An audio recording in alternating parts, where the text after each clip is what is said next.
Are you guys tired of the evil eye? Are you guys tired of the jealous haters?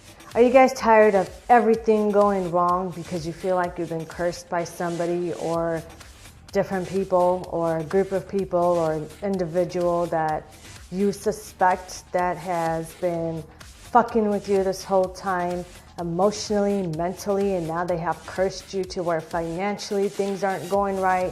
Your kids are going wrong, not getting along. Your family is getting torn apart. Your job isn't working out. You just got fired or you can't find work. So many different things that are going on, and you say, you know what? I know somebody's doing something and I need to take care of it.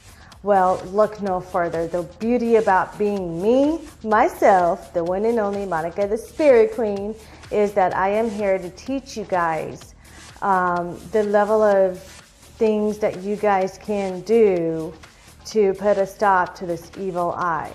Okay, so watch this video till the end and then you'll know what I'm talking about. And towards the end of the video, I'm going to give you guys a little bit of tips of how to stop the evil eye and how to stop this curse so you guys can go on living a normal, happier life than you're in right now. I'm going to give you a quick example, or a couple examples actually, about how the evil eye works and who could possibly be do these things to you, and we'll put a stop to it. So number one, when you have an evil eye, think back on who it could be. Maybe it's somebody that you just recently broken up a relationship with. Maybe it's somebody that you work with. Maybe it's a family member you had a falling out with, or a friend that you're no longer friends with. So think back at the scenario in your life of what happened, who you had a confrontation or a conflict with, and right after that you'll realize or you'll figure out why things are going downhill, and then you'll know it's that specific individual that has the evil eye and how to stop it. For example, I've been hearing a lot of people saying there's online trolls who have been fighting with them and cursing them and doing all kinds of shit. Well, to be honest with you, the evil eye doesn't always have to be looking at you with an evil eye and being like, you know, I hope something happens to you. No, it's actually verbal cursing too. You don't have to go light a black candle. You don't have to go to a Masonic church and do some kind of ritual in order for someone to curse you, and then you say, well, there's an evil eye on me and something's going wrong. If you had just recently broke up a relationship and he or she has tried to curse you and say, I hope you never find anybody again. I hope you never find love again. I hope your life goes downhill. Die, you fucking bastard. You know, and now that's a fucking curse. And as long as you let that linger over your head like a dark cloud, it will work.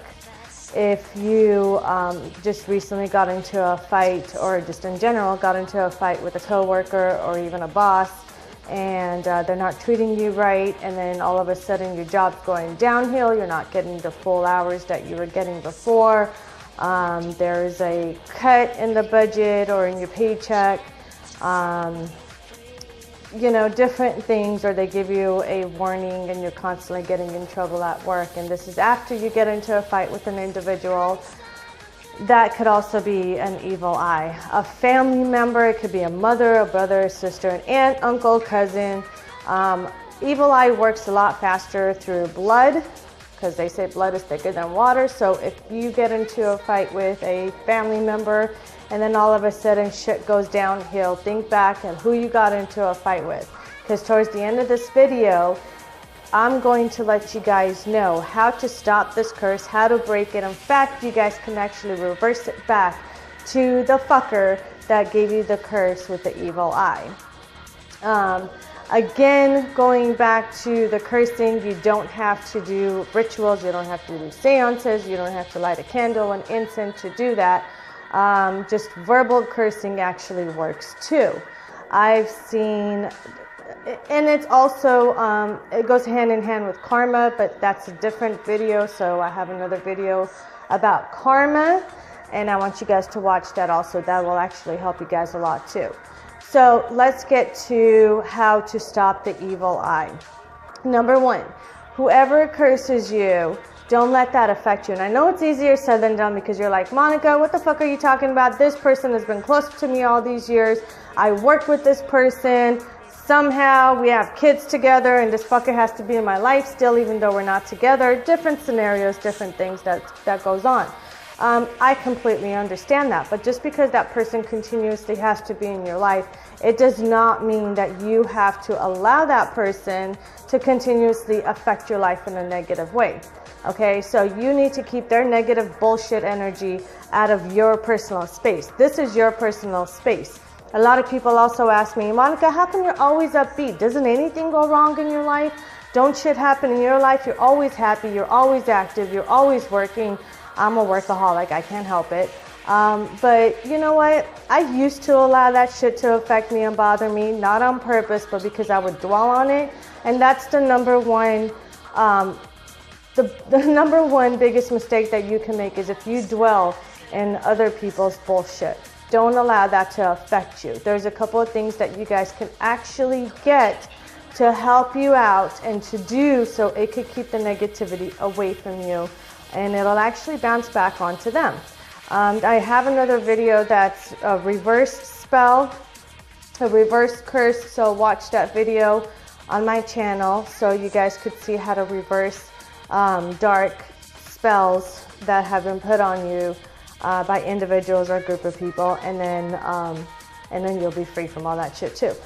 So let's get started. Number one, I know a lot of people say, sage, you have to use sage for the dark shit and all this stuff. That is perfectly fine. You guys can use sage too.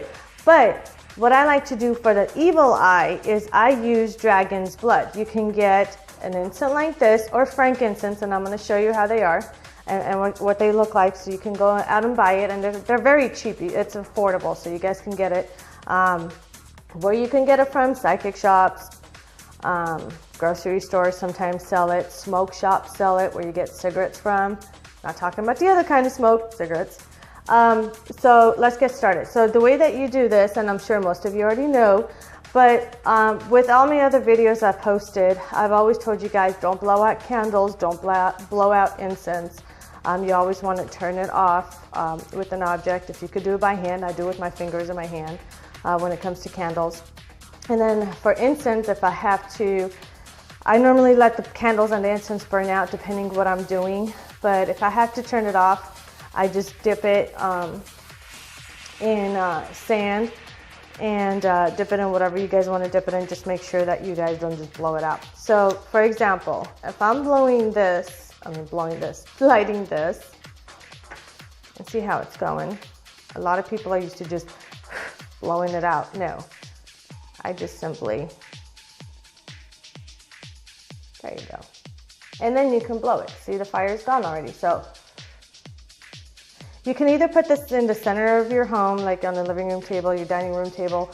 I like to keep my stuff, my work stuff, into my own personal room in the house, because it's my work that I do, so I just let that burn out. So we're just gonna let that burn out. Frankincense. You can get frankincense in long sticks like that. There's frankincense in oil form. This actually works good too. What you could do is, if you're burning other incense in a bowl, you could just put like 2 or 3 little tiny drips on it and let that burn. It actually lets the fire going for a little bit longer. So you can do frankincense as well. These are for protection. Dragon's blood, frankincense. You can also get frankincense in little cute boxes like this, which is a little fancier, and I love this. And I don't use the whole thing. I just break up a little piece every time I want to use it. I haven't used this one yet, but I buy little incense here and there. Like I don't just buy something really huge. I buy little things at a time, and it lasts a long time. If you know how to use it, you don't have to use the whole thing. Also, people ask me, how do you charge your rocks in order for it to work? Many of them, or many of you said, you have to charge your rocks under a full moon. Why wait until the full moon comes if you have to use it for emergency or something is going on? I don't. This works just as fine. Can you guys guess what that is? It's sea salt. Sea salt. Yes, sea salt charges your rocks. These cost 50 cents. I'm sure everybody can afford 50 cents. And there's ones that come in big ones too. So I like to buy little ones, just depending what I'm working. If I'm going out on the field and I'm doing work, if I'm at a different location I get called at, of course, I'm not going to show you everything that I have, but I do have the big bulks and the big incense and the big stuff that I use, and crystals and rocks. But for little things here and there that you're going to use, just a little bit of this will charge your rocks.